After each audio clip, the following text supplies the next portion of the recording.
Put the hip shit on the shelf, cause the way the real weapons being real with self.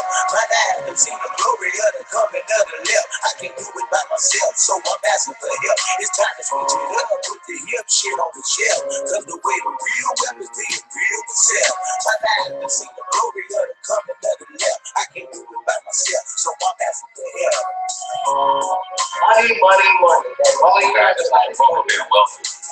Like Kanye West said, having money is not everything, not having it is. Deuteronomy 8:18 says God gives us the ability to create wealth. Yo, it's the love of money that's wrong. You don't like money so much, why you get up and go to work? You got to do it about all the things that you think. I'm just trying to leave a legacy for money. Not everything, but when you got it, you can do some cool stuff. And now, your host for Talking Money in the Morning, financial health mentor to the working class, Cortez. Good morning, good morning, good morning, and welcome to Talking Money in the Morning Live with your main man, H. Cortez, the one and only financial health mentor to the working class, where I do my absolute best to bring practical yet proven wealth building strategies to working class men and women all over this great nation of ours. It is truly an honor, privilege, and a blessing to come to you guys each and every morning. Appreciate you guys for tuning in. Do me a huge favor. If you're checking us out on YouTube, then I want you to grab the link and share it on your favorite social media platform, whether that's Twitter, Instagram, doesn't matter. Just share it. Let's get the word out. And also leave me a comment and subscribe to the channel if you have not already subscribed. Same thing go for you guys on Facebook. If you haven't already shared the stream, then go ahead and hit the share button. Also follow the stream if you haven't followed it, so you can get the notifications when I go live in the mornings, especially for this show, but also throughout the day as things come up and I want to come out and talk to you guys. You'll get notifications when that happens. Share the stream on your wall. And then if I say anything that makes sense to you, then you got to give me the hearts and the likes and all of that stuff, because that determines how Facebook will build the audience and how they will push the stream out in front of more and more people. And that's the name of the game, guys. I don't know if you guys know what my mission is, but my mission is to raise the collective financial IQ of our community. And if we can build this stream up to where it's getting out to more and more people every morning, then you guys will help me do my job by giving me the hearts and the likes and the things and sharing the stream on your timelines. So with that, I appreciate you guys for doing that. As always, who is this show for? Just in case you stumbled up on this show on accident, I tell you each and every morning exactly who this show is for. This show is for the risers and grinders this morning. If you are up this morning ready to get up, get out, and get something, this show is for you. If you went to bed last night thinking about your legacy, this show is for you. If you're making moves each and every day to make sure that your great-great-grandchildren are going to be proud to bear your name, this is your show. If you're the type of person that understands the power and the need for us to build generational wealth, and you're going out there each and every day to do just that, this show is for you. If you know that you have the discipline to build wealth, you have the desire to build wealth, but maybe you don't have a game plan, maybe you need some strategies, some tips, maybe you need a coach or a mentor in your life, then this show, my friend, is for you. Now, on the other hand, who is this show not for? This show is not for the pessimistic person, right? This show is not for the person who has an issue with money. If you believe that money is a dirty word, if you believe capitalism is evil, this show is not for you. I can promise you, you won't get anything from this show. If you don't like the fact that I just said money 10 times in the last 12 seconds, this show ain't for you, right? If you're sitting back waiting on Donald Trump to do something about the economy instead of focusing on your economy, this show is not for you. Now, let's be clear. I have no problem with you not wanting to be wealthy. I only have a problem with you having a problem with me wanting to be wealthy. If you are content with where you are, if you've reached the pinnacle of what you believe your success is, then that's cool by me.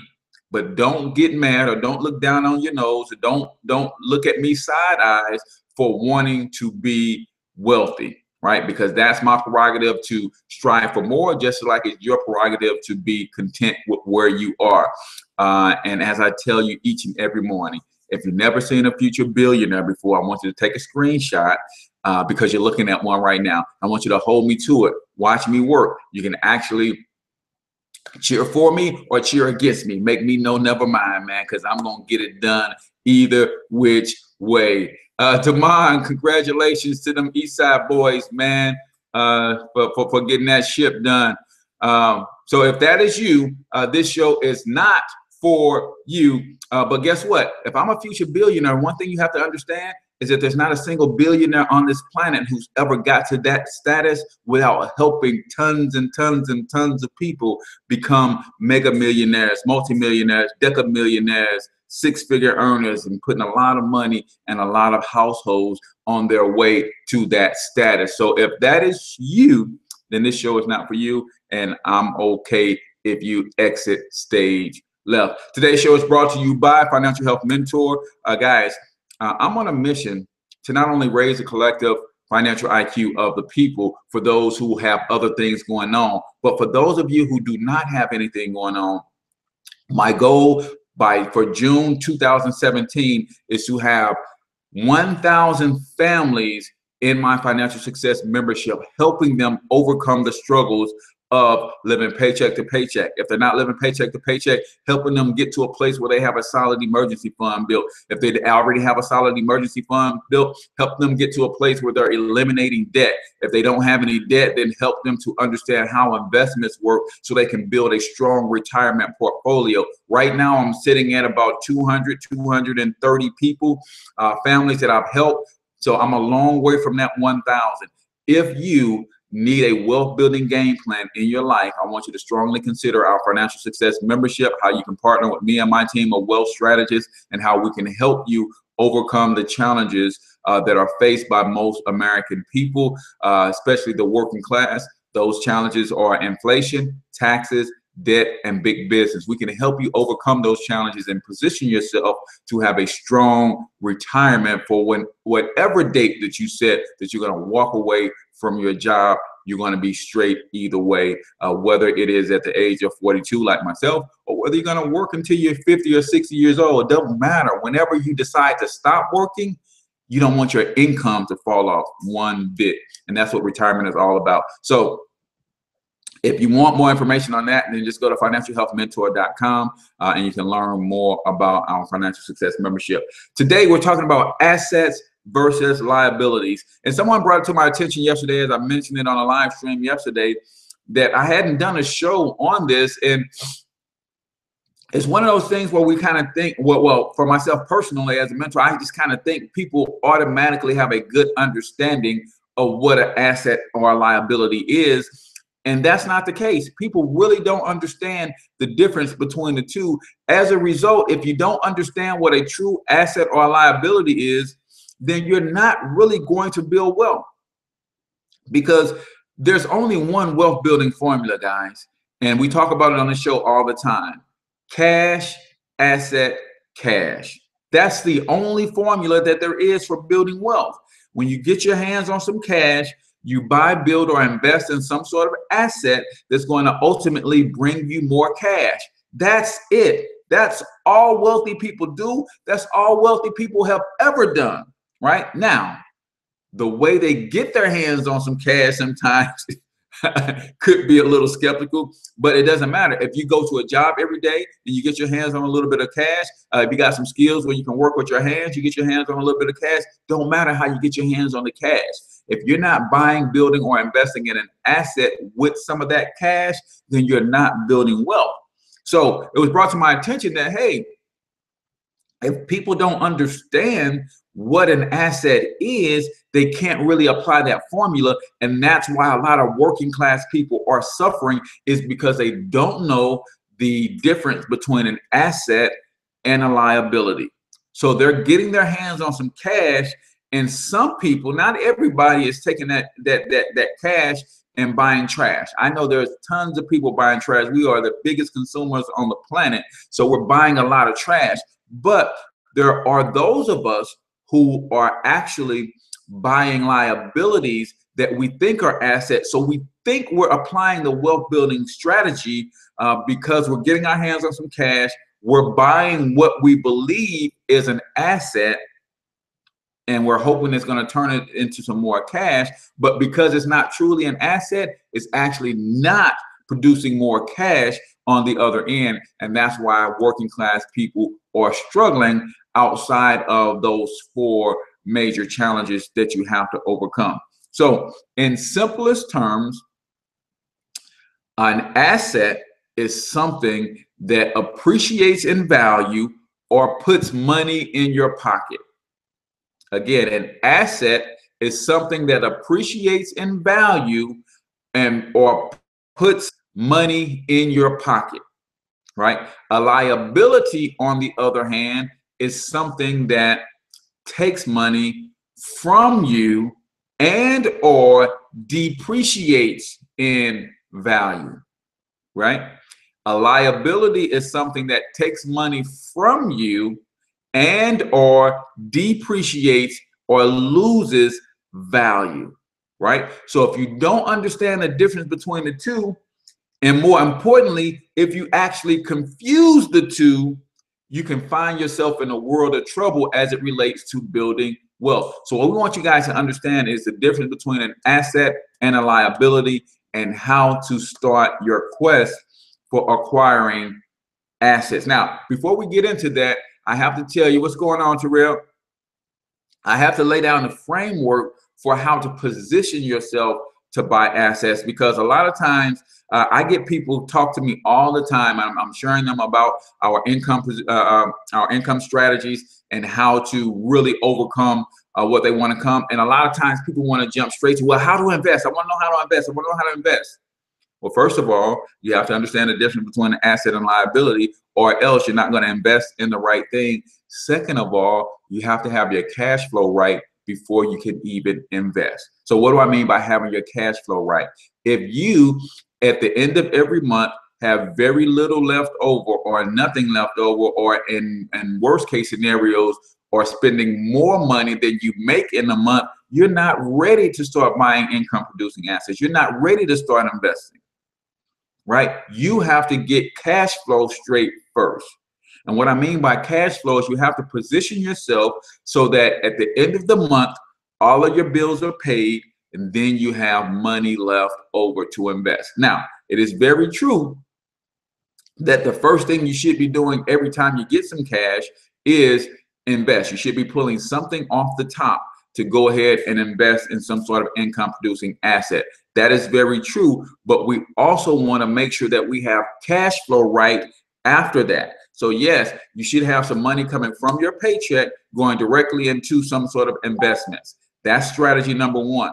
Number two is you want to make sure that you are outpacing inflation with that investment.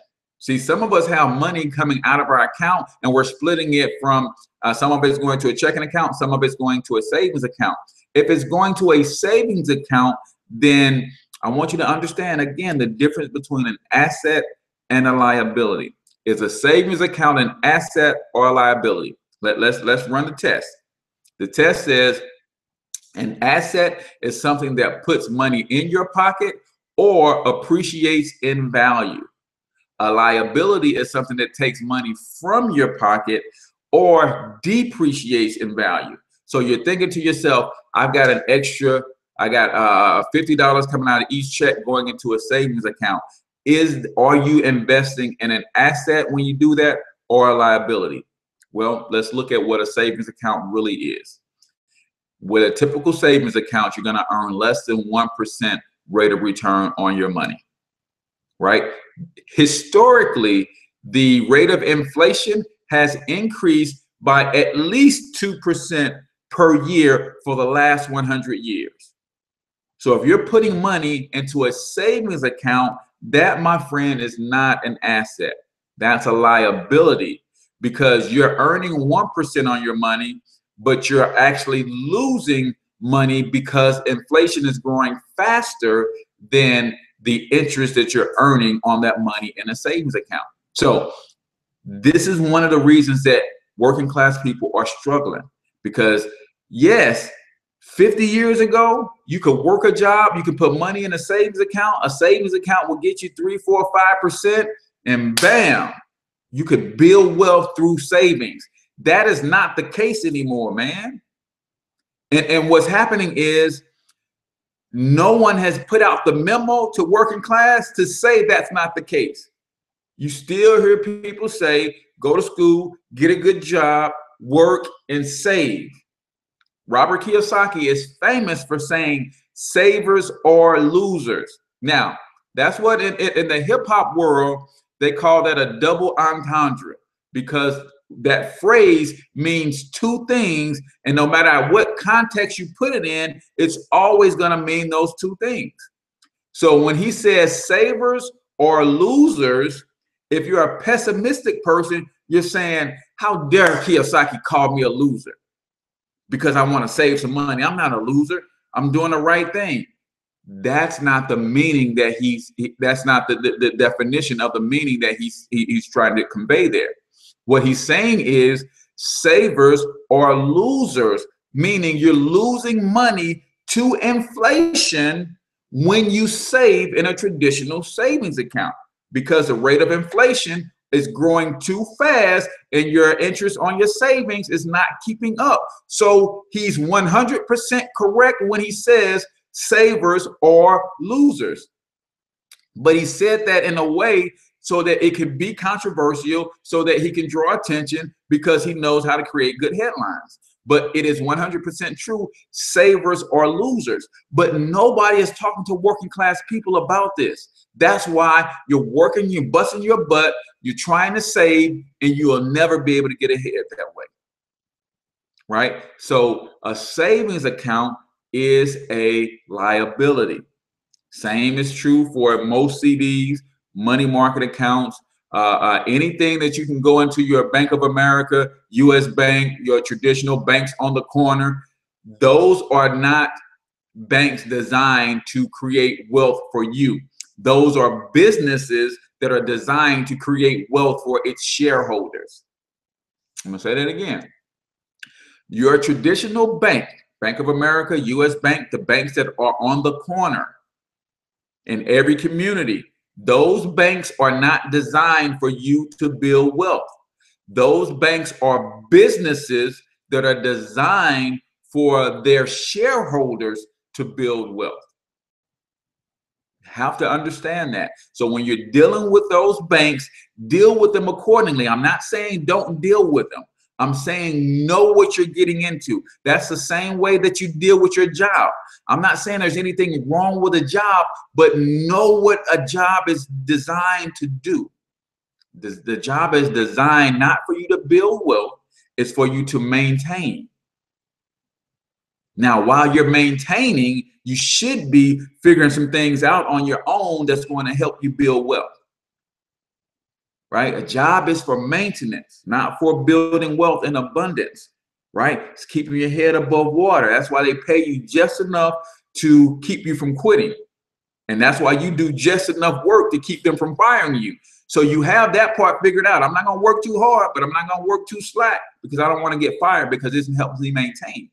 But you should be doing something on the side or in addition to your maintenance to get ahead, to start building wealth.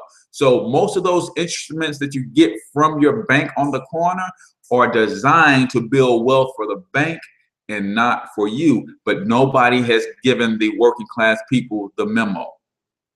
Right? So I'm shouting this out. So share the stream, guys. Put this in the hands of the people that you know and love, because chances are they're struggling just like you are to build wealth. They want more, but they're using an antiquated system to get more. So you've got to teach them. We've got to teach them how the money game is really, really played. Right? So Kiyosaki is also famous for saying that your home is not an asset. Right? How many of you guys think that your home, if you're buying a home, you got a mortgage on a home, that home is an asset?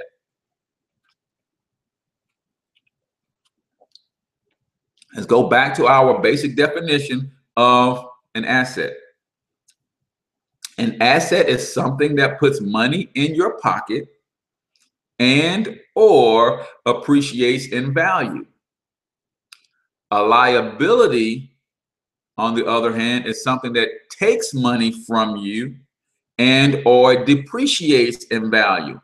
And here's why this one is so tricky when you try to determine whether your home is an asset or a liability. Because if you look at that definition, you say, okay, my home takes money from me every month. Takes a mortgage, it takes maintenance, my utilities, I got to do the upkeep, I got to keep the grass cut or I'm gonna get ticketed by the city. So it's taking money from you every month. And at the same time, it should be also appreciating in value. So you're thinking to yourself, is it really a liability? It's taking money every month, and anything that takes money from me is a liability. Is it an asset, right? Here's the deal breaker. Here's the deal breaker.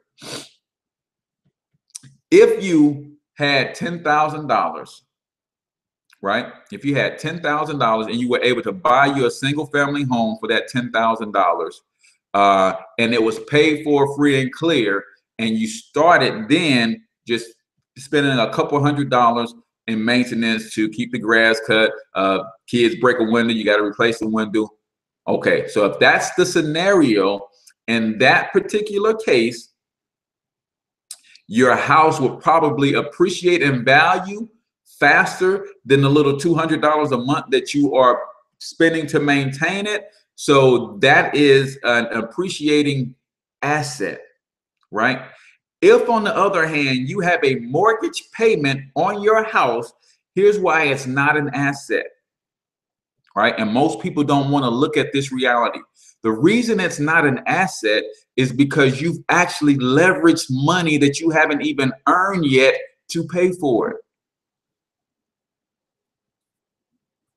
right? Think about that. Think about what debt really is. Debt is me signing a contract. In other words, I'm signing away part of a future paycheck that I have not even earned yet. That's why your home, if you have a mortgage on it, can never be a an asset, because you don't even own it. You don't even own the money that you've pledged to pay for it, because you haven't even earned that yet. So it can't be an asset, right? But if you hear a lie shouted loud enough and long enough, it doesn't make it true, but it will cause you to start believing it as truth. So you hear the American dream is you're using the American dream is you get your house because that's your biggest investment, and that's going to save you, right? In years past, that was true, because in years past, you can take a mortgage out on a house and you can stay on your job for the 30 years that you decide to mortgage the house, or the 20 years that you decide to take the mortgage out, and you will be on that job for 20 years and probably without a layoff, and you'd be able to pay that thing off in 20 years. Now you have an asset that you can pass down to the children. Average person stays on a job 5 to 7 years. Average span between jobs is about 12 to 18 months. I'm gonna say that again. So we're talking about buying an asset where we're gonna leverage future income to make that asset work. The average person stays on a job 5 to 7 years. The average gap between jobs is 12 to 18 months.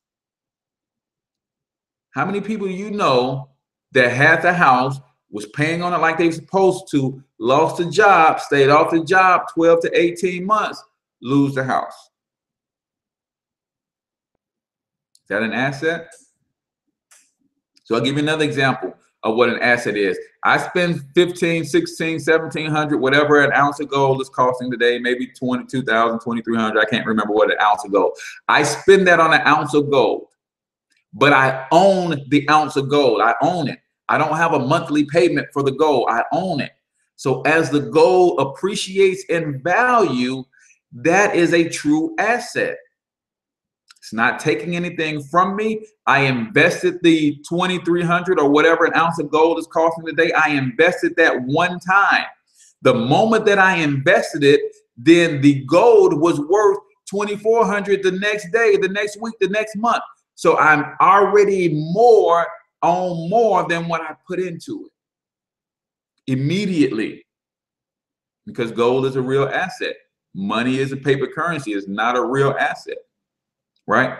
So when you have that situation, then it becomes a true asset. How do you make a mortgaging a house or a living space a true asset? You stop buying single unit homes. In order to make your home an asset, then you stop buying single unit homes. At the very least, you buy a duplex, rent out one side, live in the other side. Now you've got money coming in. Now that same thing, you've got money coming in. So if I buy a duplex and my mortgage is $500 per month on that duplex, and I can rent the one unit out for $800 a month, I can live in the other one rent free. Now I have an asset, because it's taking nothing from me to pay that mortgage down. The renter is paying the mortgage down. That's an asset. That's how you can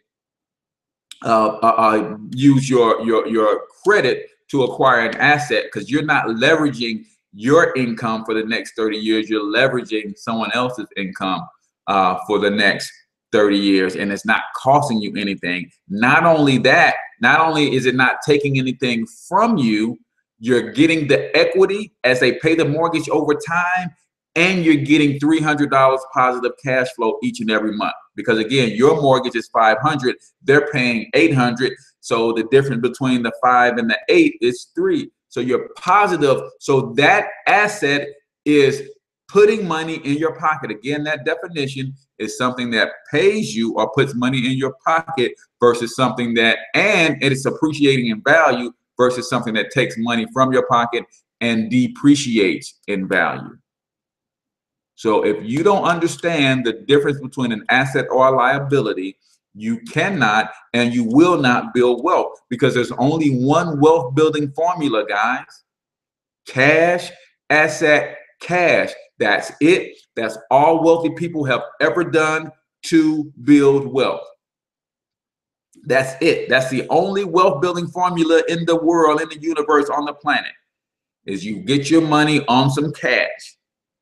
You buy, build, or invest in an asset of some sort that's going to bring you more cash, and then you wash, rinse, and repeat. The wealthiest people in the world are found ways to do that more effectively and more efficiently than anybody else, period. Period. But they're not doing anything different. They're doing one formula. They're just doing it so incredibly well. Right? It's one formula. They're just doing the heck out of that one formula. We're just now learning the formula.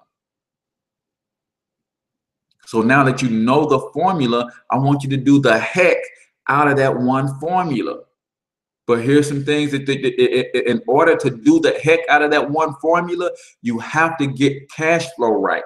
You will have to get yourself out of debt, people. Have to. I don't care what debt you have right now. Either you pay them all off and get rid of them that way, or if you can qualify bankruptcy, then you file bankruptcy, get rid of them that way. Get rid of all of your debts, man. And then look at debt as the enemy of your family's wealth, because it truly is. It truly is. Get rid of all your debts, right? The second thing, or another thing that you want to do, is put yourself in position where you have control of your taxes. Taxes and debt are killing working class Americans more than anything else. Taxes and debt, more than anything else, are killing working class Americans. And I mean that both figuratively and literally, right? Because we know that all disease comes from stress. We know that 80% of stress comes from financial circumstances. We know that negative financial circumstances, 90% of that comes from taxes and debt. So taxes and debt are literally killing working class people. But nobody is telling them that the root cause of your heart troubles, I know you think it's a physical condition, it's actually an emotional condition because of your financial state. That's why your eating is out of control, because of your negative financial state, and you're an emotional wreck, and you tend to turn to food, you tend to turn to other negative things, drugs, alcohol. That stuff is killing working class Americans, but it can be traced back to finances, a large percent of it. And when you're dealing with finances, what's killing your finances is taxes and debt. So that's why our financial success membership attacks those two things with a vengeance. Other thing is inflation. If you're not putting your money in places that will outpace inflation, you're always going to be sliding backwards financially. Always sliding backwards financially if you're not putting your money in places that will outpace inflation. So we talked about the first liability that people think is assets is a savings account. Savings account is a liability because you're losing money because the rate of inflation is growing faster than the interest that they're paying you on your money in your savings account. So stop letting them get over on you, right? And then the other thing is a low financial IQ, man. Because we don't have a solid financial IQ, we make poor decisions with the money that we do have. Some of us are in positions where our take-home pay on our job is more than enough for us to build wealth with. But because we have a low financial IQ, we make poor decisions with that money, and we put ourselves into a state of struggle because of our limited financial IQ. And I know the school system didn't teach this, but hell, we grown now. We grown now. That puts me in the mind of my son. I got a 24-year-old son who's blaming me right now because he's not on his feet as a young man, right? And even if I had been a slum of a dad and not given him everything he needs to survive, poured everything into him, his intellect, his education, everything. He's got everything that he needs to stand on his own 2 feet and be a man. Even if I did not do that for him, he's grown now. So he can take responsibility for what he needs to know and get that knowledge so that he can stand on his own too. Guys, we can keep complaining about the fact that the school system don't teach financial IQ, or we can sign up for Google University, YouTube University, and learn some financial intelligence. We're grown now. We can't keep blaming what our parents didn't know. We can't keep blaming what the school system didn't teach us. We're freaking grown now. And we have enough information at our disposal. All of us are walking around with a $1,000 computer in our pocket right now. They call it a smartphone. That's a $1,000 computer with access to the World Wide Web wherever we are. And you're going to tell me that you can't build wealth because you have a limited financial IQ because the school system didn't teach it to you. Because my parents didn't teach it to me. We grown now, y'all. Got to get our financial IQ up. And we got to be responsible for teaching our children, because just like you're admitting it now, you are sending your children through the same school system that didn't teach you what you needed to know to have prosperity in your life. And you're going to position them to have the same complaint that you have, that, hey, don't worry about it. I'm struggling financially. You're going to struggle financially because the school system ain't teaching you. You're going to keep pointing that finger, man. Come on. We got to get this stuff in ourselves so that we can teach it to the next generation. We lay the foundation, they build upon that foundation, and they continue to do that generation after generation after generation. And one of the things that I can't stand,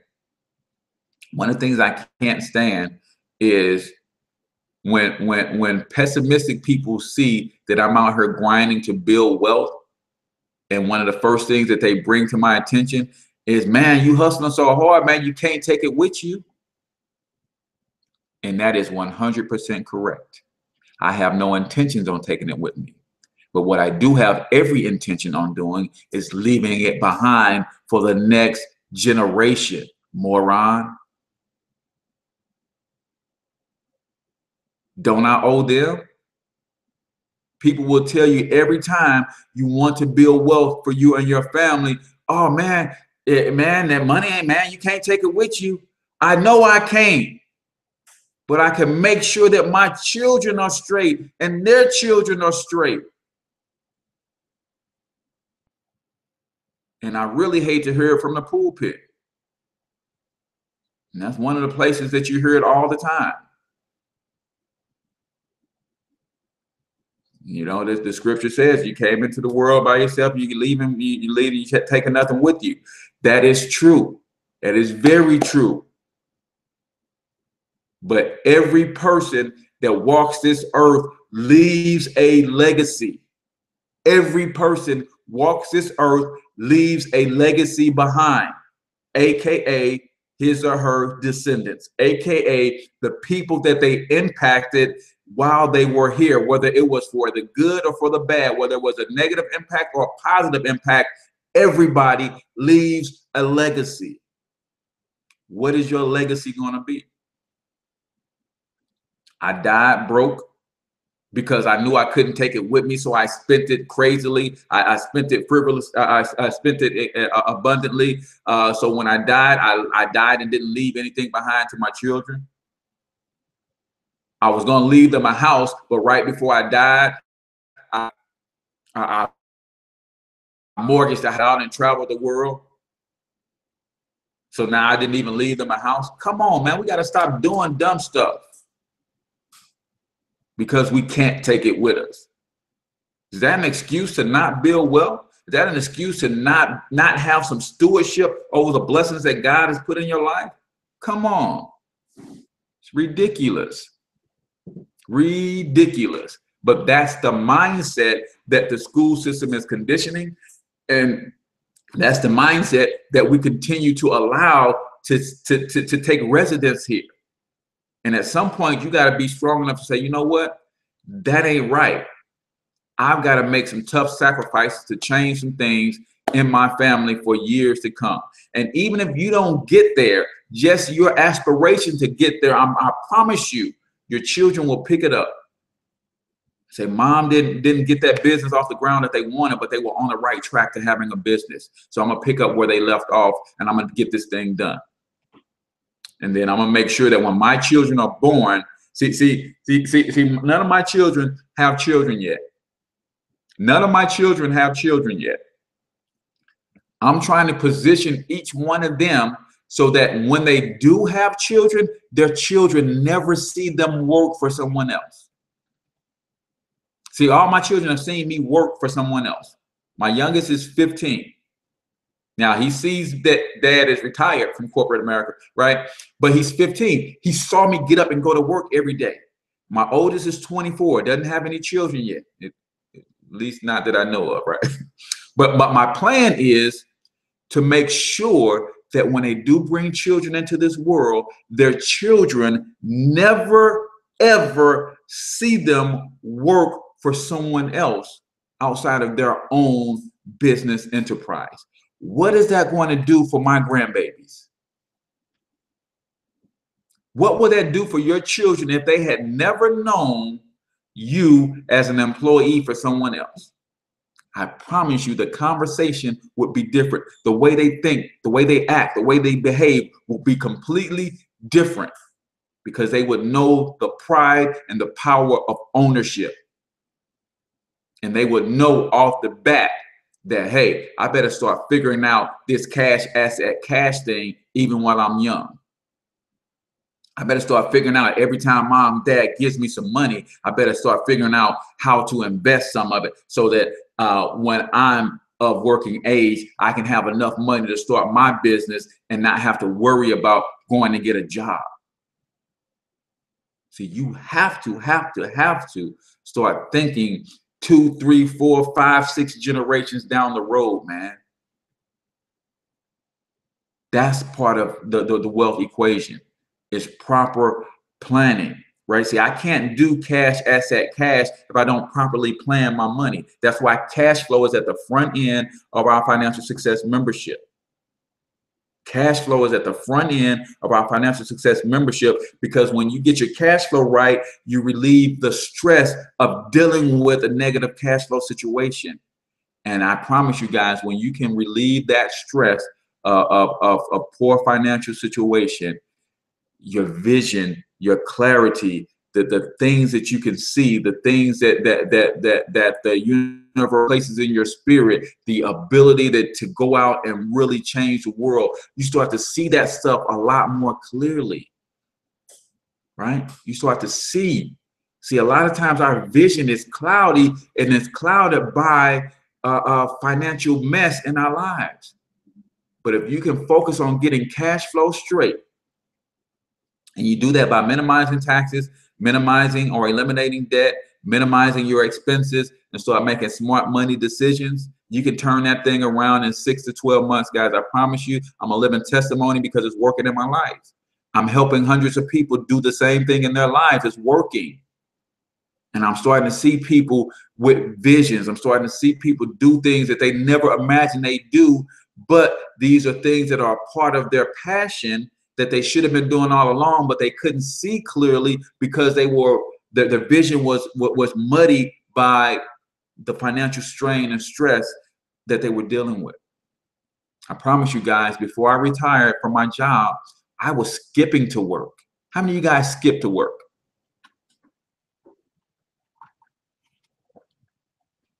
Give me a thumbs up if you go skipping to work every day. I was literally skipping to work because I started getting cash flow right.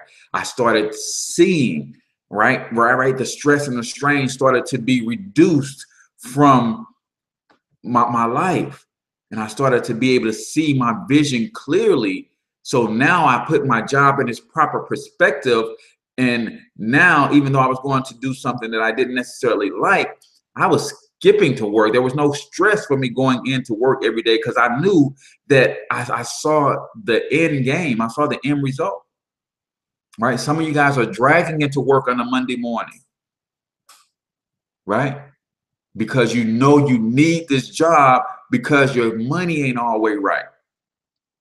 See, I used to think about, before I read the book, The Millionaire Next Door, I used to think an emergency fund was the lit. All right, I got to build me an emergency fund. So if something happens, I lose my job, my wife loses her job, kids' tuition, whatever, I've got something to fall back on. I can keep building wealth and keep it moving. I used to think that was something. Emergency fund. A full emergency fund should be 6 to 12 months of your living expenses. But I just said the average gap between jobs is 12 to 18 months. So you want 12 to 18 months of your bare minimum living expenses, right? Put that to the side in a municipal bond fund or something that's going to grow faster than the rate of inflation. In case you don't ever have an emergency, you still want that money to grow, right? We ain't talking about putting that money in the savings account where you're going to start losing money year over year. Right? I thought that was something. But when I read The Millionaire Next Door, it talks specifically about not having an emergency fund. Real wealthy people have a go to hell fund. What is a go to hell fund? A go to hell fund literally means they can tell the world to go to hell for 10 to 15 years and still be straight. They can take themselves off the grid for 10 to 15 years and be straight because of the way they got their money situation, because of the way they've accumulated their assets, because of the way that they've minimized or eliminated any liabilities. How many of you guys are working on a go to hell fund? Right? I quit my job fund, that's part of the go to hell. No, Dr. Boyce Watkins always talking about the FU money. He said he didn't get his peace and his clarity until he got his FU money right. And that's the same thing, where people treat you crazy on the job, people treat you crazy, and you can just say FU and walk off and be good, right? So those are the types of things that you can do when you understand the difference between an asset and a liability, and you spend your time acquiring income producing asset. So my cash flow success system, my financial success system, teaches you how to first get cash flow straight, minimize your taxes, eliminate your debt, minimize your expenses, get your financial IQ up. Those are the 4 things that we're going to teach you. Then once you get rid of your debt, right? Once you minimize your taxes, right? Once you cut back on your expenses, then you spend the rest of your life doing 2 things, right? Think about your life. This just fast forward that you got in the program and you got this part done. You fast forward. I got my taxes minimized because I understand how businesses can minimize their taxes. So I got my own business. I have no debt, not even a mortgage, right? So now you have no debt. I want you to think about this. You have no debt. You're living well below your means. You're not trying to be, fancy with everything that you buy. So you minimize your debt, you minimize your expenses, you minimize your taxes. You got money in places that are outpacing inflation. So when you get to that place, you're going to spend the rest of your life doing just 2 things. These 2 things are mandatory. Of course, you can add, you can do your travel and all that stuff, but the rest of your life, you're going to spend doing just 2 things. And what are those 2 things? Acquiring assets and teaching your children how to grow, build, and maintain the wealth. See, that's what I'm trying to get to, where I have 0 debt, and all I do for the rest of my life is acquire assets and then teach my children the power of cash, asset, cash, and how to apply and use that formula to build their own wealth. See, the reason the Bible says that a good man leaves an inheritance for his children's children and not his children. See, I'm not supposed to leave the inheritance to my children. You know why I don't leave the inheritance to my children? Because they're right here with me. They will have 60, 70, 80 years on this earth with me. So I'm teaching them hands-on how to build their own wealth. And then I pass the inheritance to their children. And then they do the same thing. They don't give the inheritance to my grandchildren. They give their inheritance to my great-grandchildren. That's how you build generational wealth. Because if for some chance I end up raising a moron and they just don't get it, the 50, 60, 70 years that they have on the planet Earth with me as I'm trying to teach them, and they don't get it, I don't give them the inheritance. Give it to their children. Right? So that maybe after I'm dead and gone, and they got 18 years to raise their children, 25 years, whatever, before the children can touch the money, maybe that gives them an extra 25 years after I'm gone to get their ish together so they can help the children maintain and grow the wealth. So, guys, let's do a quick Q&A, and then we'll get out of here this morning. I've got some work to do. Yep, I got that right on my wall, Tish. 4-6. Oh no, that's 2-2. And then I also got Hosea 4-6, and I got Proverbs 29:18 on my vision board that I look at every morning. Every morning. So I'm in the process of clearing all of my debt. Cool. That sounds good, Ken. Have you checked out our financial success membership? Is it Kiana or Kina Harrell? Yeah, our financial success membership puts you on a game plan to help you accelerate that process, because we help you minimize your taxes through having a home-based business. So your lifestyle becomes tax deductible. So that saves you even more money. And we teach you to take those tax savings and take those tax savings and help you accelerate your debt elimination process, right? And then because we have a referral or affiliate program attached to the Financial Success membership, you can earn an extra $500 per month by referring people to our membership, and you can take that $500 a month and throw that at your debt, right? So yeah, I'll shoot you some information. Inbox me real quick so I can remember once we get off. I'll shoot you some information for you to take a look at. So we help you minimize your taxes by establishing a home-based business. And guys, I didn't say this in the beginning, which I should have said. My number one asset is my business. That's my number one asset, is my business, because that's an asset that I can control the input so that I can also control the output. So I've been speaking with Chanel. Good.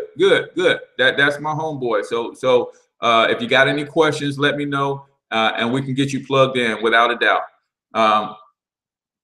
So my number one asset is my business, because I can control the input, and when I can control the input, that means I can control the output, right? So think about that as your number one. And she said, I have a business as well. Cool. Then you want to make sure that you're using the tax code in its fullest capacity to build wealth.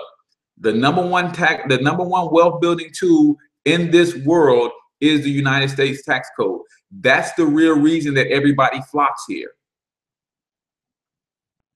because they know that there's no tax code like the U.S. tax code that will aid you in building wealth. Period. We're just not using it because we refuse to start a freaking business. Instead of starting a business, we sit back and we complain about how we're overtaxed all the damn time. That's what we do. Instead of starting a business, we look at our check week after week and say, man, they're killing me, taking all these taxes out of my check. Who is FICA? Start a business and you don't have to have that conversation.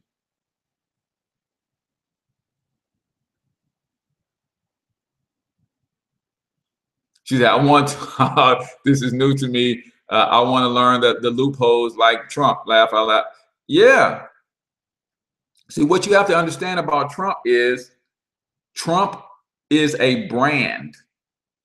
Trump is a brand. So what that means is 100% of his lifestyle is tax deductible. People are not getting that. If I'm a brand, everywhere I go, everything that I do, everything that I buy, everything that I spend money on is to promote the brand. Therefore, everything that I do, everywhere I go, everything I spend money on is a tax write-off. Financial Health Mentor is a brand. Everywhere I go, I'm wearing a shirt like this that's promoting my brand. So when I sit down to have a meal, I'm not having a meal. I'm at a restaurant promoting my brand. So my meal is tax deductible. That's the power of using the tax code to build wealth. But we are refusing to start a business. If you don't have a business, then you're overpaying your taxes $12,000 to $15,000 per year. Period.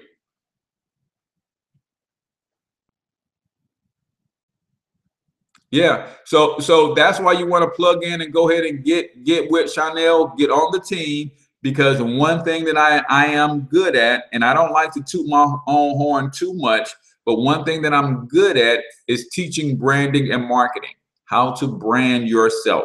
And if you can be consistent with what I teach you how to do, then you can brand yourself and you become that brand. It's not hard to start a business. It's really not, man. And the funny thing is, we all got gifts and talents that we can turn to a business this minute.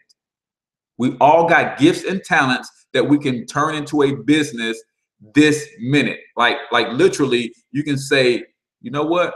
This is what I do really well. I'm gonna start my own business doing this. And just like that, you're in business. Now you can use the tax code to build wealth. Let's do any questions. Do we want to do a Q&A? But if there's no questions, Then I've got to set up a couple interviews. I'm trying to get somebody on the show, really special guy that I respect and admire. I've been watching him from afar, and I was able to connect with him over the Thanksgiving holiday, and I'm trying to get him on the show this week for you guys. So I'm going to work on that this morning. But that's it, man. Cash, asset, cash is the only wealth building formula there is. When you get your hands on some cash, you should be buying, building, or investing in an asset. Don't disclose or don't forget that a business is an asset. Remember, remember all businesses are not taxed equally. There is a distinction between S and B quadrant businesses. That is very true. That is very true. Yep. Sometimes it might pop. Some may take a minute. I really understand. Yep. I got my planning board. Good deal. Yeah, all businesses are not taxed equally, but all businesses will allow you to use the tax code to build wealth. All businesses will allow you to use the tax code to build wealth. So what Richard is referring to is, remember, there's a difference between being self-employed and being a business. So you can be self-employed, and if you're not careful, being self-employed means you can literally just own your job. Being businesses, on the other hand, are a little different in the sense that most wealthy people have business systems, so it doesn't require their 24-hour care like self-employed people. So a lot of times self-employed people run themselves into the ground, because if they walk away from the business, then the business fails because there's no systems in place. So there's difference between the S and the B quadrant. So if you guys aren't familiar with Robert Kiyosaki's cash flow quadrant, that's what he's talking about. You got your employee, self-employed, then you got business owners, and you got investors. You want to be on the business owner and investor side. They have the best chances for building wealth, or as business owners and investors. But even if you are self-employed, then make sure that you're taking advantage of the tax code to build wealth. Otherwise, you're going to struggle as bad as somebody who works a job for somebody else. Yeah, Greg, you need to pick that book up, Kiana. Yeah, you need to pick that book up if you're not familiar with the cash flow quadrant. So I think with that, guys, I'm going to wrap up this morning's show. And if I can get this guest locked down, I'll do a special announcement to promote it. I'm trying to lock them down for Wednesday. But if you guys have any questions, just shoot me an inbox. If there's a topic that you want to see me cover on the show, I'm open to any suggestions, because this show is for you guys, man. I want to bring you the information that you feel that you need to, get your money right. But what kind of businesses are like that? So if, for instance, if I went to school and I picked up a trade, maybe I'm an electrician. So I do electrical contracting work, but that is my business. I do that for myself, right? So that would be an example of somebody who's self-employed, right? Now, if I took that business and scaled it up to where I'm not the only electrician out in the field performing these jobs and these tasks, and I've got other employees or other contractors under me, that way if I don't go out and do a job, I'm still making income because they're out doing jobs, then that's an example of somebody who's self-employed. I'm the only electrician in my company. I'm a one-man operation. I do all the work myself. Then that would be like owning your job. On the other hand, if I became an electrical contracting company where I may have contracts with dozens of electricians, and I'm sending them all out to jobs because I've got systems in place that get the work and all that. Now I'm a business versus someone who's self-employed. A barber is somebody who's self-employed, right? A beautician is somebody who's self-employed. A plumber is somebody who's self-employed. But a plumber can also scale his business up to become a plumbing contracting company. So that would be the business side. But then if he's the only plumber in the company, he's a single employee, a sole proprietor in that company, then now he's self-employed. Tax game still applies to self-employed people, but a lot of times a self-employed person just owns their job. They're not really in the business quadrant, which is a little bit different because they have no systems in place. That cool, cool. I appreciate that, William. So with that, I'm your main man, H. Cortez, financial health mentor to the working class. I also want to give a shout out to Tunnel Vision Clothing. Hook me up with this week's shirt. If you got a business, what is the name of your existing business, Kiana? I always try to do business shout outs to those who are asking questions and engaging. If you got a fan page or something, go ahead and put it, or a website, put it in the comments so that people can check you out and what it is that you're doing. But again, I'm your man, H. Cortez, financial health mentor to the working class. I do this every morning, Monday through Friday. I bring practical wisdom to those who seeking a way out, guys. If you're not seeking a way out, this isn't the show for you. I give solutions. I'm more solutions oriented and not problem oriented. Agaware Fashions LLC. Okay, good. I hope I'm saying that right.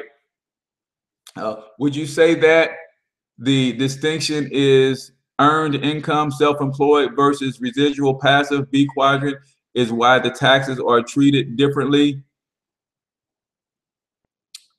No, I think even if someone who is self-employed, Richard, the tax code is the same for those both. They're a little different in the sense that the business quadrant has access to more because the business quadrant don't have to deal with self-employed tax. So that's a little bit different. But if a self-employed person understands the tax code even as a sole proprietor, they can literally write off a large percentage of their lifestyle as well. They just don't know. They just don't understand. So a barber, for instance, will write off everything in association with their barber shop. But if I was a barber, I would not only have that as a business, I would also have a management company that manages the barber shop that I run from my home, because now the home-based business aspect gives me an additional level of write-offs that are closer to the B quadrant, right? So a self-employed person just needs to up their game on the tax purposes. So you don't, I mean, the tax code. So there's a lot of different ways that you can apply the same tax advantages of the B and the I quadrant to a self-employed situation. They just don't know enough. And a lot of times they're afraid because we've been taught to be afraid of the IRS.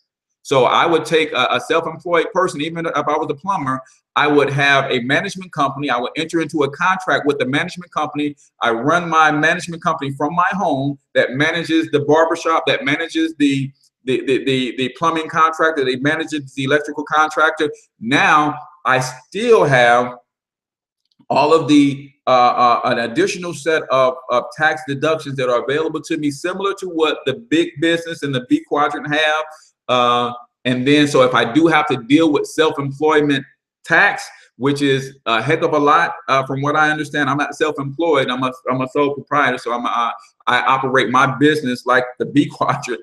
But self-employment taxes is crazy, crazy high. So you can do other things to kind of offset that. From that perspective. But yeah, the B quadrant is why taxes are treated differently. It's not that they're treated differently, is those in the B quadrant know how to apply the tax code in its fullest extent, and those in the S quadrant kind of don't. They kind of are treating their business like a job is what they're doing, and that's why they run into a lot of trouble and don't seem to get the same tax benefits and tax perks. But that's the distinction. They treat their business like a job, and if you treat it like a job, Uncle Sam doesn't care. He's going to tax you like you're treating it like a job, and that's a big difference. So yeah, good question, Richard. Do you have a business that we should be shouting out? Thanks for your question, man. I love the engagement.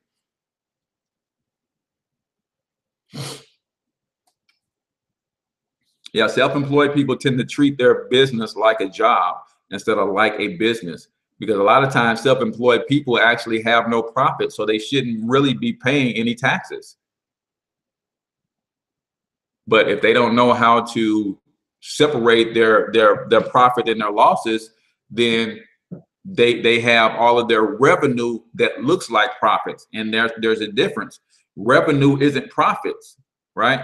I have several. We'll talk. Okay, all right. That's cool, my man. I just like to give shout outs to people who are in business, because I want people to patronize your businesses as well. This platform is built for collaboration. It's not just about me. Yes, I would love people on my financial success membership, but it's about building wealth. However you can build wealth. If there's somebody else on here that has other ways that people can build wealth that are different from my ways, it's about collaboration with me, man. I'm not in competition with anybody but me, right? Cool. Yeah, so let's hook up, Richard. One last question before we go. Nope. Nice listening and talking to you. Appreciate that. Can I say I'm a lifestyle and financial trainer? Good, man. Good. So we might need to hook up. We might need to hook up, man, because that's what we do, man. That's what we're in the same field, man. We educate people on finances and how to really build wealth, man. Because if you're not doing it, if nobody's teaching it, then nobody's really doing it. So we've got to get the message out there and start letting people know that there's nothing to be afraid of. You can attain wealth, but you're just not going to do it with the same thinking that created your current situation. People are afraid to take on new thoughts. These 3 words, right? Stevie Wonder said it best. These 3 words, right? But these 3 words aren't "I love you." These 3 words that are keeping people broke are "I already know." That's what's keeping people broke. So they don't receive information like what I have, what Richard has, because let them tell it, they already know, right? And when you go to "I already know" mode, you shut down and you don't receive new inputs, and it requires new inputs if you're going to get different outputs, right? You have to put in new inputs to get different outputs. And unfortunately, a lot of people are shutting down to receiving new information. They're just going to keep trying to make this old formula work. There's got to be a way for me to get rich on my job. No matter how many people tell them that there is no way, they're saying there is a way. I just haven't figured it out yet. Y'all just haven't figured it out yet. It's not a way to get rich on your job.